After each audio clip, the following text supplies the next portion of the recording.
trademark sense, and you may still face an infringement suit. You can use something perfectly descriptive if you want to stay out of this arena altogether, and you can say whatever your name and service is. Like my example, Trenner Law Firm. Nobody can sue me for being confusingly similar to their mark if they have one, because my last name is Trenner and I run a law firm. You can also be forced to select a new trademark. Like I said, you can lose any goodwill that you've established with customers. It may take a while before somebody finds out about you. It may take a year or two when you suddenly become famous that somebody recognizes that, hey, that trademark's similar to mine. So you've established a lot of goodwill, and now they're going to make you change your trademark and you lose all of that. Right when you were starting to become famous, that's not a good time to change your trademark. Along with that, you can lose your customer base. They just don't know who you are anymore because they don't see your product on the shelves anymore. Lost marketing investment if you've had signs made, and some signs can be very expensive, especially ones that go outside of shops, that you can be talking tens of thousands of dollars. Now you have to take that neon sign down, throw it away, and have somebody make a new one for you. Advertising, this is really bad in the yellow pages. You usually have a one-year contract in the printed book. If you have to change your mark all of a sudden, nobody's going to know who you are. You still have the old mark that you're advertising, and you're trying to promote a new one.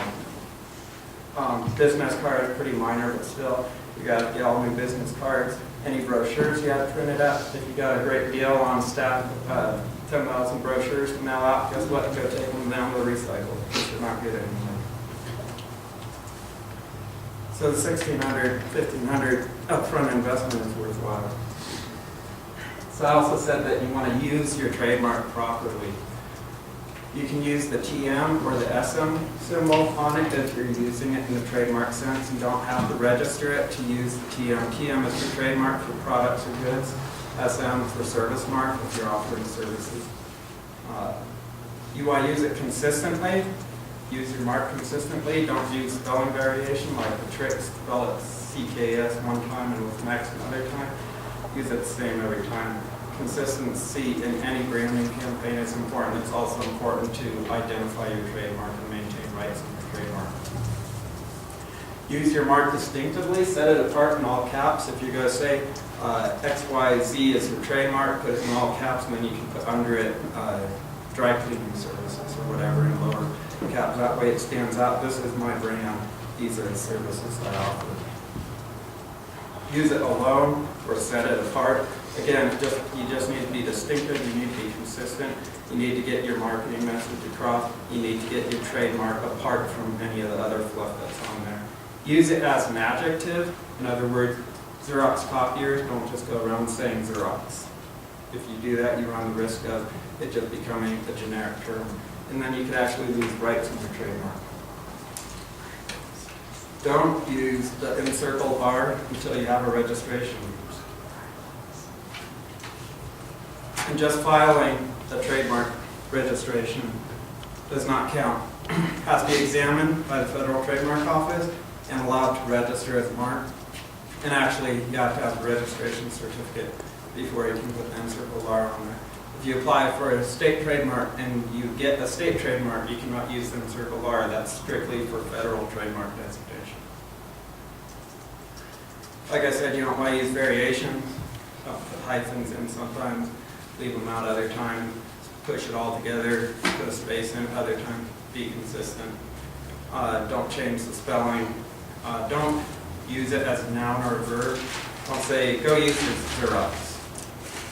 You want to say use the Xerox copier. Remember, use it as an adjective.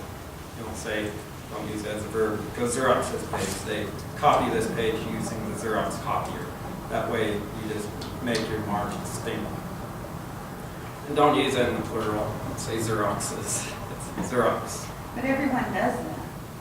If you do it too much, it can actually become generic.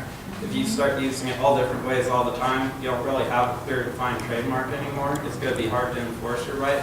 They're going to argue that you made it generic. That's just a generic term, and generic terms cannot be subject to trademark protection. A famous example is aspirin. Aspirin used to be a trademark of the Bayer Corporation, and it became generic because everybody said, give me an aspirin. And so they lost their trademark rights. Did Xerox lose theirs? No, they didn't. Because I mean, it's commonly used in those ways. They wound up in a lot of litigation Yeah, they did, and Trying to fight for it. they actually ended up running a lot of ads saying, please use our trademark Xerox properly, and they gave these rules for using their trademark. It came close, and people challenged it as being generic. They actually were able to correct it in time.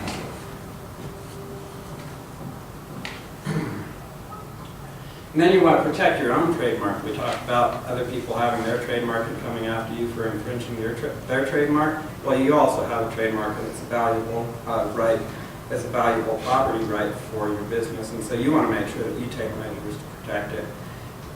You have common law protection automatically as soon as you start using it as in a trademark sense in commerce. So start using it to identify your product, and you can put the little TM or the little SM on it, and that denotes that you are using it in a trademark sense, and that's automatic.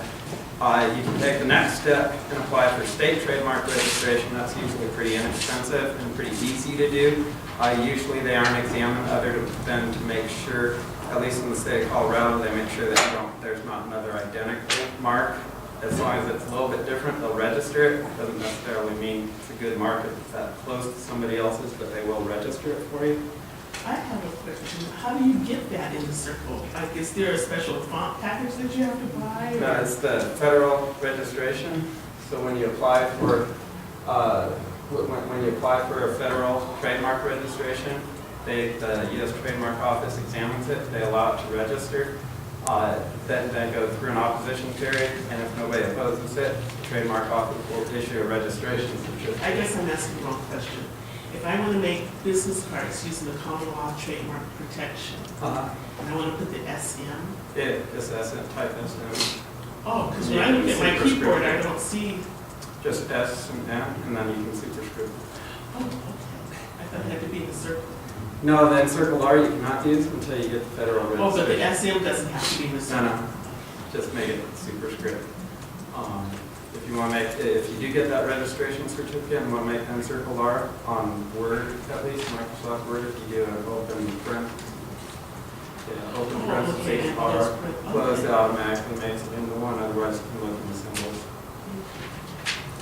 Federal registration is going to be your best protection if you're at all trading in interstate commerce.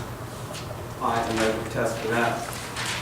It's at least you're selling over state lines, where people are, even if you don't have stores in two separate places, but you have an internet website and you're selling people in all different states, then you're using it in interstate commerce. If you're just offering family law legal services to people here in Denver and not outside of the state at all, you probably don't want to apply for a federal registration.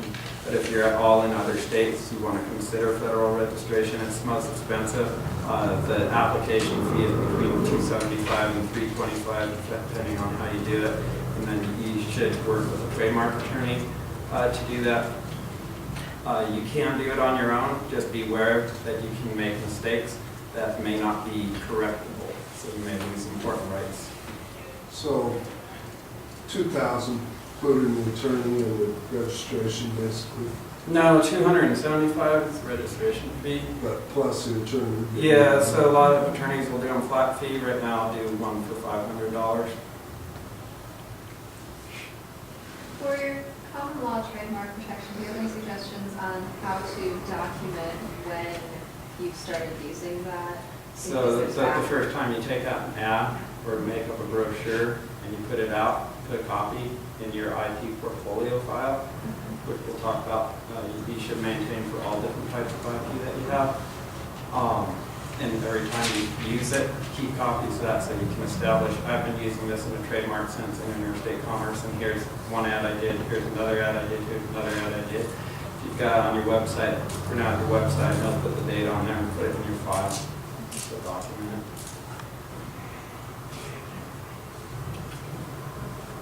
Okay, let's go to the second handout. I'll give you three of these different examples. Just look at 1A and 1B, and which is proper trademark usage and which is improper. Remember, we talked about some of the ways that you should use the trademark properly and things that you should not do. I'll read the answers in just a minute after you have a chance to read those.